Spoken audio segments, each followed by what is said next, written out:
फसल बीमा योजना का उद्देश्य किसानों को प्राकृतिक आपदाओं से हुए नुकसान की संपूर्ण भरपाई करना है, मगर जमीनी हकीकत इससे उलट दिखाई देती है। फसल बर्बाद के बाद किसान राहत की उम्मीद में भटकता है।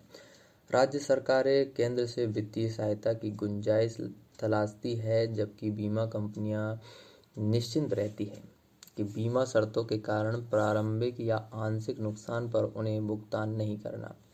अतिवृष्टि और बाढ़ से इस बार पंजाब, महाराष्ट्र, हरियाणा, मध्य प्रदेश, हिमाचल प्रदेश, उत्तर प्रदेश, बिहार, उत्तराखंड और जम्मू कश्मीर के अनेक जिलों में खरीफ की फसल बुरी तरह प्रभावित हुई है। ऐसी स्थिति में फसल बीमा किसानों के लिए सहारा होना चाहिए था, मगर ये राहत के बजाय चिंता का कारण बन रहा है। बीमा कंपनियों को प्रीमियम के तौर पर किस्तों में पूरा भुगतान करने के बावजूद सरकार को किसानों के लिए राहत राशि बांटने को मजबूर होना पड़ रहा है। वर्ष 2016 में शुरू हुए प्रधानमंत्री फसल बीमा योजना में हर वर्ष किसान हितग्राहियों की संख्या बढ़ी है। इसका एक कारण ये है कि बैंक ऋण लेने पर बीमा अनिवार्य है। दूसरा, इस बीमा के प्रसार में मात्र 2% प्रीमियम पर किसानों को संपूर्ण फसल सुरक्षा का वादा। वित्तीय वर्ष 24-25 में देश में लगभग 4.19 करोड़ ऋणी किसान और 3.22 करोड़ गैर ऋणी किसान फसल बीमा योजना से जुड़े हैं। योजना के अनुसार किसान केवल 2% तक प्रीमियम देता है, जबकि शेष 98% हिस्सा केंद्र और राज्य सरकार समान रूप से वहन करती है।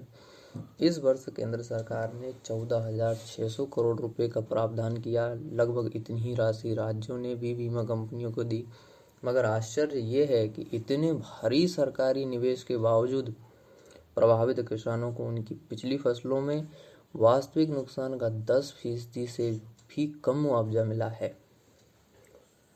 पूर्व में फसल नुकसान का मूल्यांकन फसल कटाई प्रयोग के माध्यम से तहसील स्तर पर किया जाता था। 3 वर्ष के औसत उत्पादन के आधार पर क्षतिपूर्ति तय होती थी, लेकिन इस पद्धति में राजस्व अमले और बीमा कंपनियों के बीच सांठगांठ से आंकड़े अक्सर किसानों के खिलाफ जाते थे। औसत उत्पादन जानबूझकर कम दर्शाया जाता था, जिससे मुआवजा घट जाता था। कृषि मंत्रालय ने इस व्यवस्था को सुधारने के लिए उपग्रह आधारित फसल आकलन प्रणाली लागू की। उपग्रह से ली गई तस्वीरों में प्रत्येक किसान के खेत का विश्लेषण कर फसल क्षति का निर्धारण किया जाता है। इस प्रणाली के आधार पर अगस्त 2025 में गत फसल के लिए देश भर के लगभग 30 लाख प्रभावित किसानों को 3,200 करोड़ रुपए का भुगतान किया गया। इसमें राजस्थान के किसानों को 1120 करोड़ रुपए, मध्य प्रदेश को 1156 करोड़ रुपए, छत्तीसगढ़ को 150 करोड़ रुपए और शेष अन्य राज्यों को 778 करोड़ रुपए दिए गए। मगर ये राहत किसानों के लिए मरहम के बजाय उनके घावों पर नमक छिड़कने का काम कर रही है। अनेकों पीड़ित किसानों को सिर्फ 100 रुपए से लेकर 2,000 रुपए तक की बीमा राहत राशि उनके बैंक खातों में मिली। कुछ किसानों को दी गई बीमा राशि उनके द्वारा अदा की गई प्रीमियम की 2% रकम से भी कम है। मध्य प्रदेश के जबलपुर जिले के कुंवरहट्टा गांव में तो सभी प्रभावित किसानों के खातों में कुल 17 रुपए का भी भुगतान हुआ है, जबकि महाराष्ट्र के शिलोत्तर गांव के एक किसान के खाते में बीमा कंपनी ने 11 एकड़ धान की फसल की क्षतिपूर्ति राशि मात्र 2 रुपए 30 पैसे जमा कराई। उपग्रह प्रणाली से ली गई तस्वीरों में खेतों की हरी भरी फसलें दिख जाती हैं, लेकिन ये अंतिम उत्पादन का आकलन नहीं कर पाती है। असल नुकसान का तब पता चलता है जब फसल से दाने और भूसे को अलग किया जाता है। जब दाना कम और भूसा ज़्यादा निकलता है तो किसानों की मेहनत पर पानी फिर जाता है।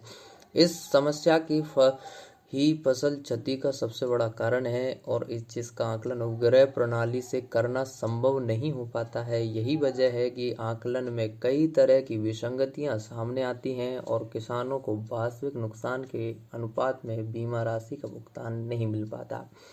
हाल के दिनों में अतिवृष्टि और बाढ़ से हुए फसल नुकसान के बीमा कंपनियों की परिधि में न आने की निराशाजनक शर्तों के अध्ययन के बाद कई राज्य सरकारें अपने स्तर पर किसानों को राहत दे रही हैं या केंद्र सरकार से वित्तीय राहत पैकेज की मांग कर रही हैं। फसल बीमा कंपनियां सिर्फ अंतिम उत्पादन पर नुकसान की सामूहिक भरपाई उत्पादन में गिरावट की आकलन से करती है, लेकिन हाल में फसलों को हुआ नुकसान प्रारंभिक अवस्था का है, इसलिए बीमा कंपनियां राहत देने में साफ बच रही हैं। पंजाब सरकार ने 23.81 लाख प्रभावित किसानों को नुकसान की भरपाई के लिए 1600 करोड़ रुपए की राहत राशि वितरित की, जबकि महाराष्ट्र सरकार ने 60 लाख हेक्टेयर क्षेत्र में फसल को हुए नुकसान के लिए 1356 करोड़ रुपए की राहत राशि किसानों के लिए जारी की। अन्य राज्य सरकारें नुकसान का आकलन करने की प्रक्रिया में हैं। देखा जाए तो ये बेहद चिंताजनक है कि जब राज्य सरकारें प्रीमियम के रूप में अरबों रुपए बीमा कंपनियों को दे रही है और बीमा कंपनियां भी संपूर्ण सुरक्षा कवच देने का दावा करती हैं, इसके बावजूद सरकारें किसानों को अलग से राहत राशि प्रदान करने को बाध्य हो रही हैं। ऐसे में फसल बीमा योजना का वास्तविक औचित्य क्या रह जाता है?